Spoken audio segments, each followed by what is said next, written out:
Good morning, good morning. Good morning. Magpapainit muna ako ng tubig. Ako po ay kagigising. Bago ako gumawa ng lahat ng bagay, ako po ay iinom muna ng 2 tasang mainit na tubig. Pangalis ng uric acid at panggising sa ating lahat ng kalamnan. Tubig-tubig, pero hot water. Yan po ang importante. Ito po, nagiinit pa lang ako. Reminder ko po sa inyo, para wala kayong uric acid na mataas, lagi kayong iinom ng hot water pagkagising sa umaga at saka pag bago matulog, para ang inyo pong mga kinain ay mamaya after 45 minutes lalabas. Ganun po ako dapat araw-araw at yun po ay effective sa akin. Ako po ay narito na naman para mag-remind kasi po ang dami pong senior citizen na hindi po gumagawa nito. Gawin nyo po ito para humaba pa po ang ating buhay. Hot water lang, simply as that. Teka, ako'y may gagawin pa. Manood lang po kayo.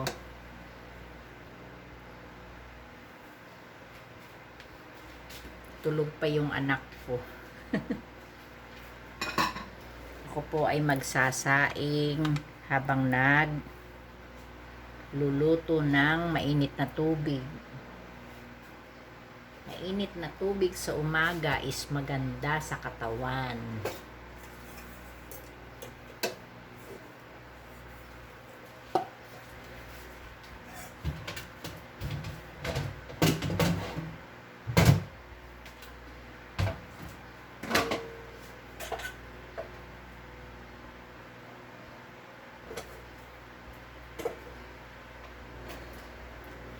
Tanghali na ako nagising.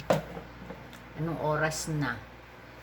Alas 9 na yata, mag-aalas 10 na. Kasi nasanay na po kaming ganun ang tulog namin. Dapat sana 11 o'clock pa ako magigising. Ay ako'y nagising na at ako'y nag-inat-inat. Nag-ano na po ako. Anong tawag doon? Stretching.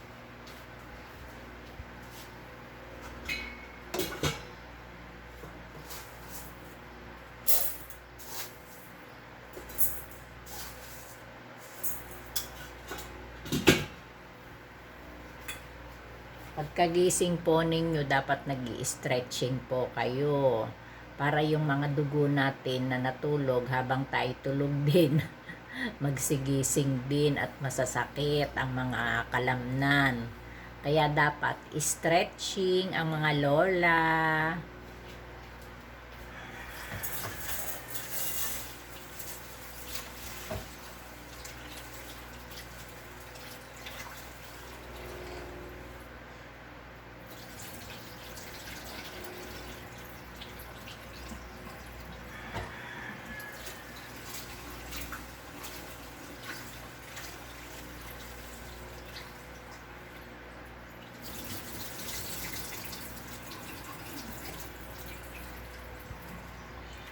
Sandali lang po hat, ako'y naghuhugas ng bigas para maisain ko na sa rice cooker. Kaya ako po laging sinasabi sa inyo, stretching, hot water. Ako po ay nag-e-engganyo sa mga senior citizen na kagaya ko na next year senior na po ako. Ay gusto ko po sana kayong humaba ang buhay para naman po maging masaya ang family, walang mamatay muna. Reminder ko po yan sa mga matitigas ang ulong matatanda na lola na kagaya ko. Ay maging masipag po kayong mag-stretching, mag-brisk walking, inom ng mainit na tubig. Huwag pong tamad, huwag pong basta nakaupo na lang kasi para po humaba ang buhay. Kasi kung ganyan na medyo kayo po ay medyo mga tamad, talagang uuwi tayo kay God agad. Kaya mag-ready po tayo pag umaga ng 2 hot water.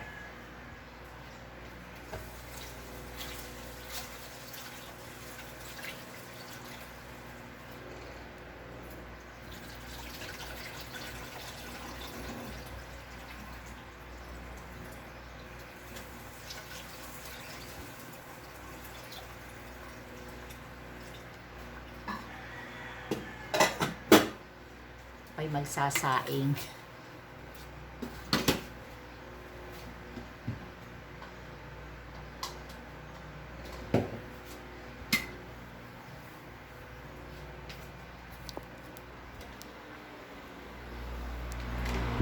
Everyday in the morning, palagi po akong ganito.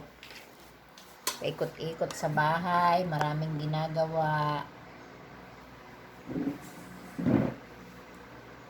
Kwentuhan tayo habang ako po ay naghihintay ng tubig na uminit at ako po ay magha-hot water bago magkape.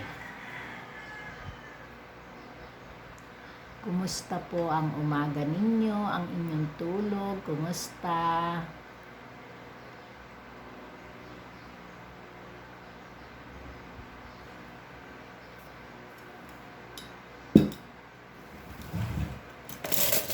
Sandali lang po, tatapon ko lang po at ito po ay binabanlian ko araw-araw para malinis.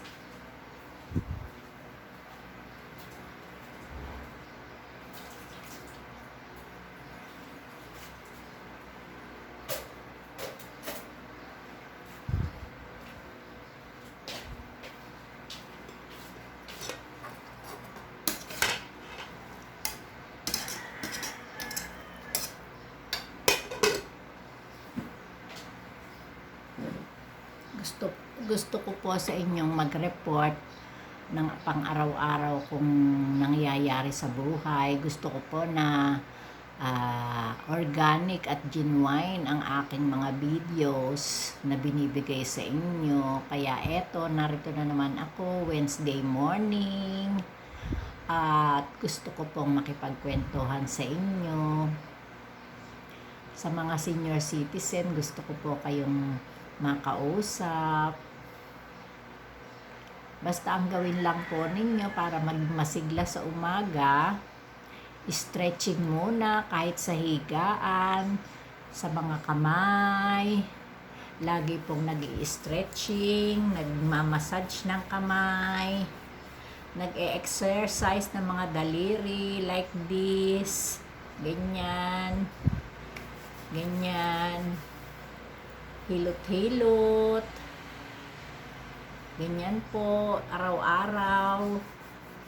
Tapos pag yung feeling ninyo kayo po ay tumataas ang BP, pindot-pindutin po yan para po kayo ay huwag ma-stroke. Yan, yung daliring hinliliit. Yan po ay ine-exercise po ninyo. Tapos mag-inhale, exhale ng 15 times. And then pagkatapos po ng inhale, exhale, stretching po sa neck. Tapos, yung tinuro po sa atin ay ganyan. Tapos ganyan. Ganyan. Ganyan. 10 times po sa mga sobrang tanda na para hindi naman po yung masyadong masaktan. Pero mas maganda po 30 times. Tapos inat-inat po, ganyan. Itataas niyo po ang inyong kamay, ganyan. Ang sarap po sa likod kasi po nai-stretch po yung muscles natin at mga veins. Ang dami ko pong ginagawa, marami pa akong gustong ituro sa inyo. At magre-research pa po ako. Maganda po yan mga senior citizen.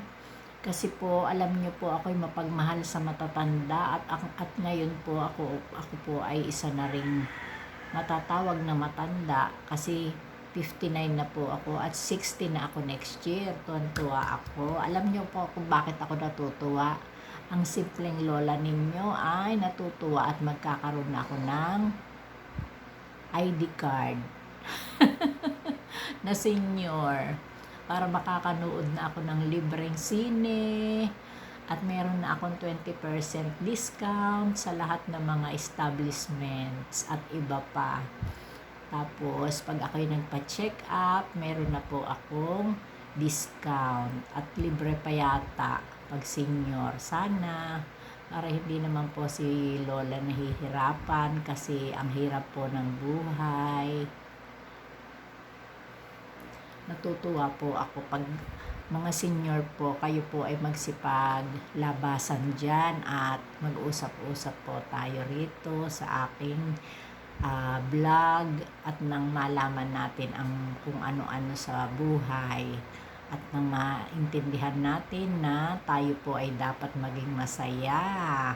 Hindi po tayo dapat malungkot dahil tayo ay tumatanda na, hindi po. Maging masaya para maging healthy. Yan po ang maisasabi ko sa inyo. Pag po laging masaya, kahit nandyan ang problema, healthy kayo at gaganda pa.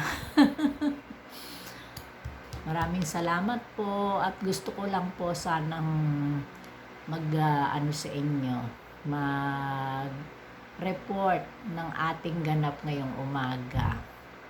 Kaya natutuwa po ako at ako'y gumising na naman ng masigla.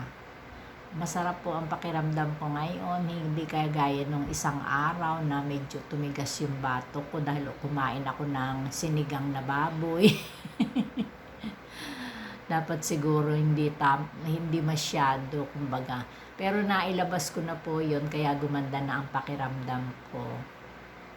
Maging masaya lang po kayo lagi. Huwag po kayong mainitin ng ulo, mga nanay ko. Kasi po, hindi po dapat. Kasi pag po kayo laging mainit ang ulo, ang health natin ay sasama.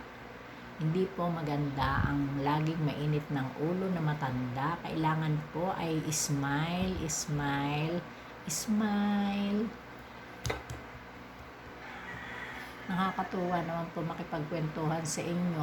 Araw-araw na akong namimiss ko kayo. Kaya sana po maglabasan kayo dyan at magkwentuhan tayo. Maraming salamat po at magandang umaga. Have a blessed Wednesday morning to all of you, mga nanay, mga senior citizen. Teka po at baka kumukulo na yung aking tubig. Ako ay iinom ng hot water. Pampaalis ng ating mga uric acid na na-intake natin yesterday pala. Nakakatuwa po at ako po ay natuto na ngayon nung araw hindi po ako marunong gumamot ng sarili ko.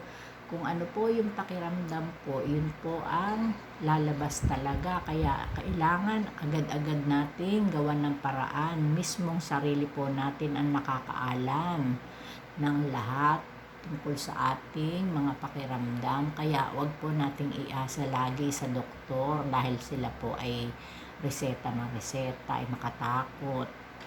Ay nako.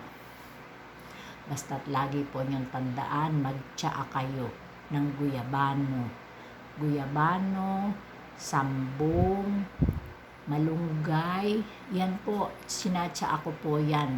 Tapos yung mga dahon ng avocado, serpentina, insulina, ay nako, yan po ang mga tsaa ko.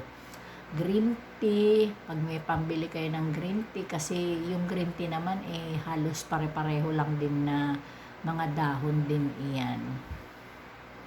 Yung barley po, minsan uminom ako pero dahil hindi nga po masyadong kaya ng bulsa ng lola, hindi na po ako nagbabarley. Ang iniinom ko po ay guyabano. Yun po ang alternative kasi ang guyabano po ay anti-cancer at saka kung ano-ano pa. Tapos, yun pong aking talagang pinakang source ng sakit ay diabetes. So, mag-diet po tayo sa matatamis at saka sa fats. Ayoko po rin ng mga masyadong matataba. Sumasakit po yung mga kalamnan ko. Yan lamang po, tandaan po ninyo, mahal na mahal po namin kayo mga lola, kasi lola na rin ako next year. Ngayon lola na ako kasi may apo ako sa pamangkin. Maraming salamat po. At sa mga anak ko, kayo po ay maging maingat din sa katawan para tayo ay laging happy. Bye-bye. Good night. Ay, good night na tuloy. Good morning.